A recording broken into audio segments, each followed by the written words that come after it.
Okay, good morning. My name's Joe. You're on my channel, obviously, so you know who I am. But I got to introduce myself just in case this goes viral and I make $1 million or something. But I've got like 9 followers, so I really don't care. But anyway, I'm making my ribs. So we're having a little gathering today and having probably 20 people or so, 15 to 20. So I'm going with some St. Louis style ribs on the smoker. There's a variety of different ways that you can do these, do ribs. So some people like baby back, some people like St. Louis. Whenever I go with a lot of people, I like the St. Louis rib. It's really meaty, it's really a hearty rib. The chances of drying out are pretty slim. And you can do the 3-2-1 method, which is great. You can do a 3-2-2 method, which is great. I'm going with, we're gonna go 275 for about 2.5 hours, maybe closer to 3 hours on the Green Mountain Grill with a hickory pellet. I really like the hickory pellet. My wife likes the hickory pellet, so that's kind of what we're doing. So I've got a ton of ribs. I got 6 slabs. We're only going to be working with 1 today, so that way it kind of keeps the video a little bit short. There's also other ways of doing it. Is different schools of thought. You can trim your ribs. I usually don't trim them. I take a look. I maybe get rid of some of these big fat particles that are on there. These little hangers right there. We'll trim that off so it don't burn. But other than that, I usually leave it pretty good. Also, today I'm going to leave the membrane on. Normally, you should take the membrane off. I highly recommend taking the membrane off. Just use a butter knife if you can't get your finger on it. Just put your finger right in the middle, start in the middle, and just slide your hand under there, and then just go either way. It comes off super easy. What also works well is just taking a paper towel, grabbing the end of it, and pulling it off. Highly recommend it, but I'm doing a lot of ribs today, and I really don't want to take the time.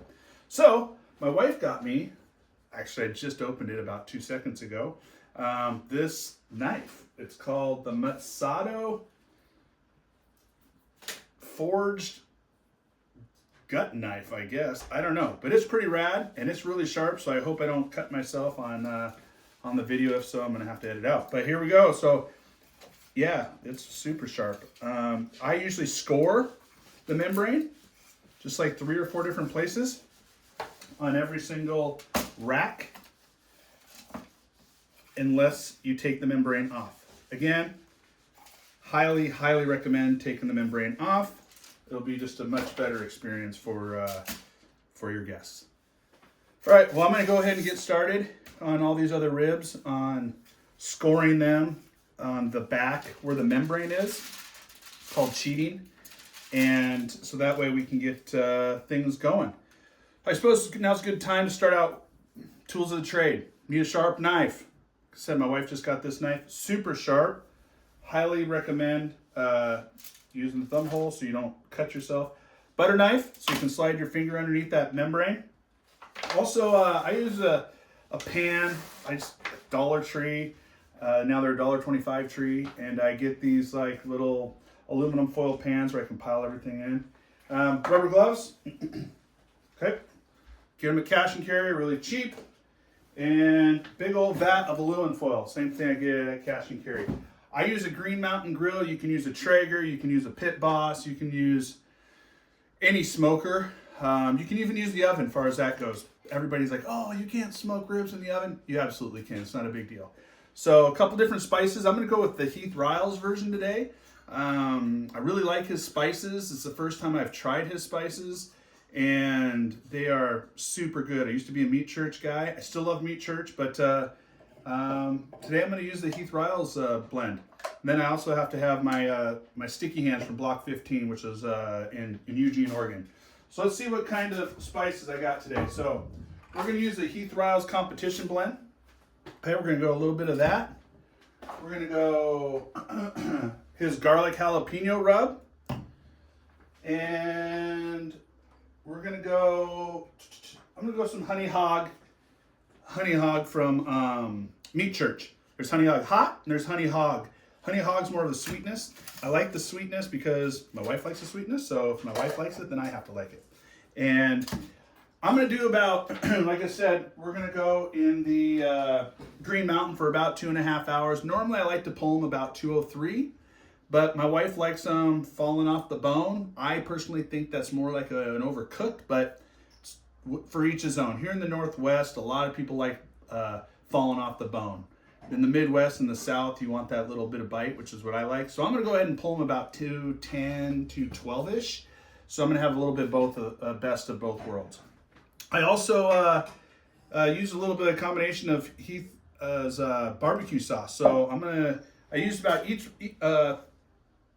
equal parts of each. So went ahead and used, so we just did the sweet barbecue. I did a little competition sauce, which is more like it's got some brown sugar. It's pretty sweet, but it's got a little bit of bite to it. Super, super tasty. And then I'm gonna go with an apple habanero. Gives it a little bit of a kick. Normally, my own barbecue sauce, I use an apple habanero as well. I also use lots of hickory notes, lots of brown sugar, because I really, like I said, my wife likes it sweet, and as do I.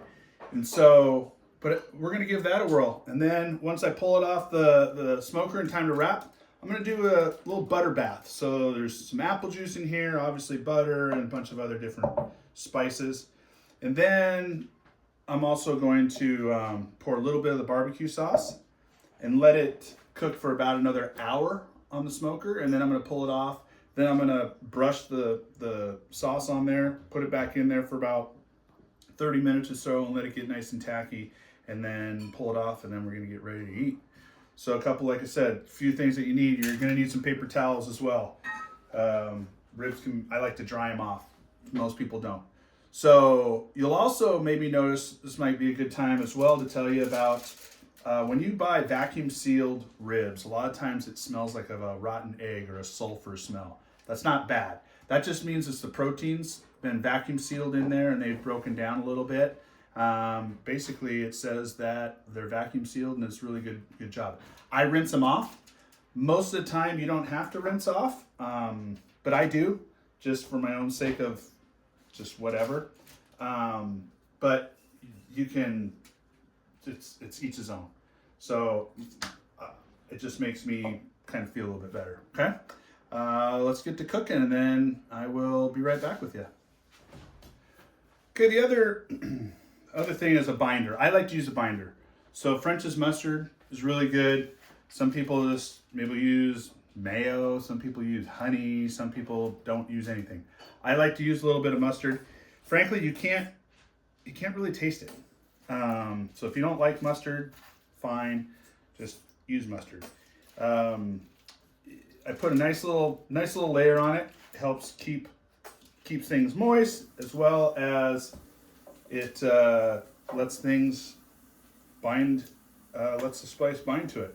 So we're gonna go a little light on the garlic jalapeno rub. Obviously, if you like it spicy, you can go a little heavier, but I'm not. Like I said, I'm going with a lot of people today, so we're really not gonna go super spicy. We're not gonna go super crazy, okay? I'm gonna do first layer of the jalapeno rub, second layer of the competition rub. This one I'm gonna go a little bit heavier, okay? So it's gonna add to the color, as well as, man, it smells super good, super good. And you guys, if you ever try this Heath Riles spice rub. Now, I pat it in, okay? Don't rub it, pat it in. Pat it in, make sure it's all sides. Now I flip them over. I always do the membrane side first. Why? I don't know. I wish I had a cool reason, but I don't. So, and I always keep one clean hand because I don't want all of my sauces to get gooey and ooey and whatever. There's also a couple different schools of thought as far as when you're spicing things, that you should let it sweat, right? Let it sit out. I really, same thing. I mean, I might let it sit like maybe 15 minutes. That's about it. Nothing too crazy. I don't let it sweat like where it just gets super wet. But today, because I'm doing so many racks of ribs, the first ones will probably sweat a little bit more, obviously, than the back ones. So All right, so I'm gonna go ahead and pat it down a little bit. Get a little bit going there. Oh, doggy, we are looking good. Okay, I'm gonna finish up the rest, and then we'll get it on the smoker. Okay, as I mentioned, got them all seasoned. So they got a nice, really nice mahogany color right there. We're on the top here. So pat, don't rub, because you're gonna really want this to be crust up really, really well. So I also don't spritz them. A lot of people spritz them. I don't spritz. I just throw it on there and let it roll. So we're gonna go get that over on the barbecue or on the smoker and see what we got. All right, here we go. I'm out here with my my Green Mountain. This is the Daniel Boone. He's right about 275 right now. I also got the Green Mountain Trek. So it's the same thing, right about 275. So you kind of got to know the hot spots on your grill. Every grill is different. Mine runs a little bit hot to the right, so I'm going to put the thicker part of the more meatier part of the rib to the right. I'm also going to be really stacking them in here today. So it's going to be, I'm going to have to really kind of keep an eye on them a little bit. I'm going to go meat side up. What I also do is I kind of squish them together a little bit. So when I put them on here, I just kind of squish them together. There we go. I don't stretch them out. I keep them really nice and meaty and keep them nice and tight. Okay? So my dog's hanging out. She's like, I know Dad's up to some good ones right now. So again, I'm gonna be doing something a little different. So I'm gonna be stacking them on my in here. So I got these racks. So we're gonna do this a little bit. We're gonna, there we go, more center. I don't want those ends to burn. So we're gonna do this. I've got some jalapeno poppers. I got a nice beer cheese dip going as well. So I like to use my Trek for that. But we're gonna try and get them all on here and see what happens. Bear with me. All right, we're rolling at 275. We're gonna go for 1 hour, then we're gonna take a look at it. I had to adjust. Okay, I didn't put it in the Trek because they're just too packed in there, and my wife's got some things to cook, and I've got those poppers to come on and the cheese, so I'm gonna leave the Trek for that. I'm actually doing 2 racks in the oven. So in the oven, I went with 300 degrees on the lowest rack.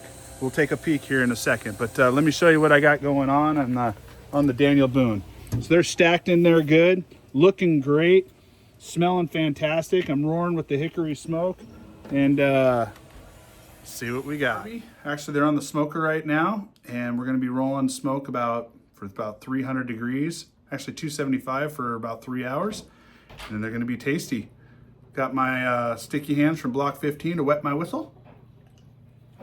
All right, let's go take a look at the ribs. All right, I'm on the Green Mountain. Got them stacked in there like cordwood. So normally I would do another 2 racks on this one, but not gonna fit. So I am adjusting. I'm actually doing ribs in the oven for the very first time. So I got those going at 300 degrees. I'm gonna check them in an hour, and then we're gonna kind of go from there. So there are only 2 racks of ribs in there, so if I screw them up, we're good. Never cooked ribs in the oven before. My grandma's done some crazy stuff, boil them and whatnot, but yeah, I haven't cooked ribs in the oven. Shameless plug, my wife just got me this knife from, I don't know, Matsudo. This is probably the dopest knife I've ever got. And I bought a lot of knives. My wife gives me a hard time because I buy knives all the time. And it is super sharp, super thick, great steel. And I'm gonna go ahead and put it down there before I drop it and cut myself. But highly recommend. I just got it today, just got it this morning. And so I don't have the longevity test. I'm guessing do not put that in the dishwasher because it's got a wood handle. Always, and you shouldn't put your knives in dishwasher anyway, even if it says dishwasher safe. I've got some really nice Henckels. I don't put them in there. Hand wash only. So see you in a couple hours and we'll let you know how it goes. Okay, so in the kitchen, in the oven, we're at 300 degrees. Okay, I went ahead and put them on a cooling rack, lifting them up so that way when that fat renders, it gets down into it catches in the pan. Also, you just kind of I want on the bottom rack to get the air circulating to make it really, hopefully make it even. My grandma's done a lot of crazy things, and she's used to boil the ribs back in Minnesota. And I've never cooked ribs in the oven, I gotta be honest with you. So we're gonna try it. Told my wife, should we have the local barbecue place on hold in case I screw up 2 racks of ribs? We'll just drink more beer. Catch you in an hour.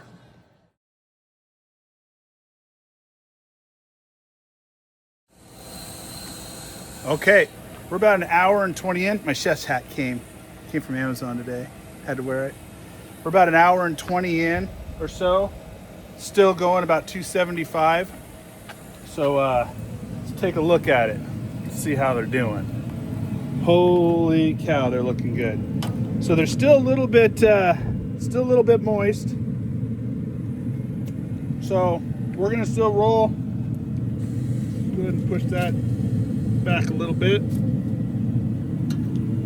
We're gonna still continue to go about probably another hour, and then we'll do the wipe test, where take your finger, rub it on there, no seasons come across.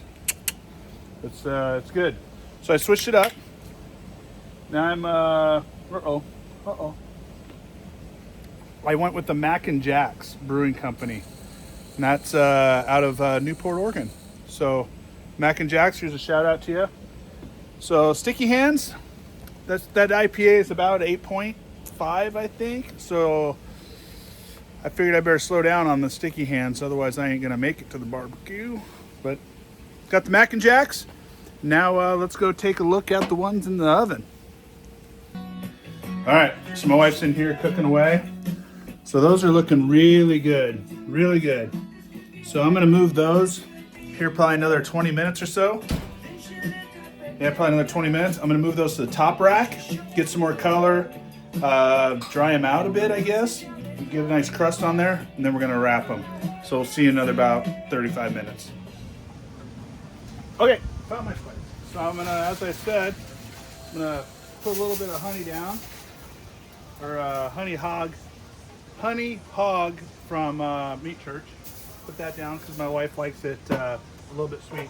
So there's a lot of debate whether it's the shiny side up or the dull side up. So here's how aluminum foil works. Doesn't matter. The dull side, however, does have non-stick properties. So if you want something not to stick, then put the dull side against the food. Oh, shoot, there you go. Put the dull side against the food. So what I'm gonna do is I'm gonna take, I'm gonna go meat side down, and I'm gonna put about a 1/4 cup of my butter bath, maybe a little bit more. There you go. So here's a little pro tip, okay? I usually put it inside a sheet pan because it's got the ribs on there, and you can pour whatever you want. You can use beer, you can use butter bath, you can use apple juice, you can use anything, water if you want. I wouldn't recommend water, but beer and apple juice is common. Barbecue sauce, but it might burn. But put it in a little sheet pan there, and I double foil, so that way when the ribs usually pop out a little bit. So we'll fold it over this way, make sure it's tight, fold it over the other way, make sure it's tight, wrap and fold, okay? With meat side down, wrap and fold.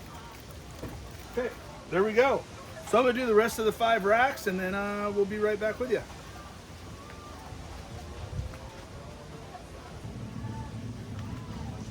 Okay, as I was mentioning, these things were cranking for about 2 hours at 275 with hickory smoke.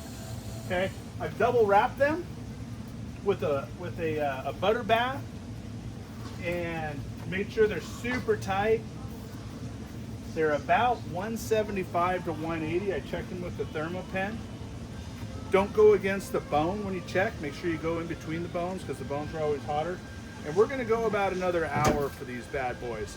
And then I'm gonna check them. Actually, I'm gonna check them about 40 minutes, see what they look like. The color's fantastic, the bark is fantastic, they're smelling great.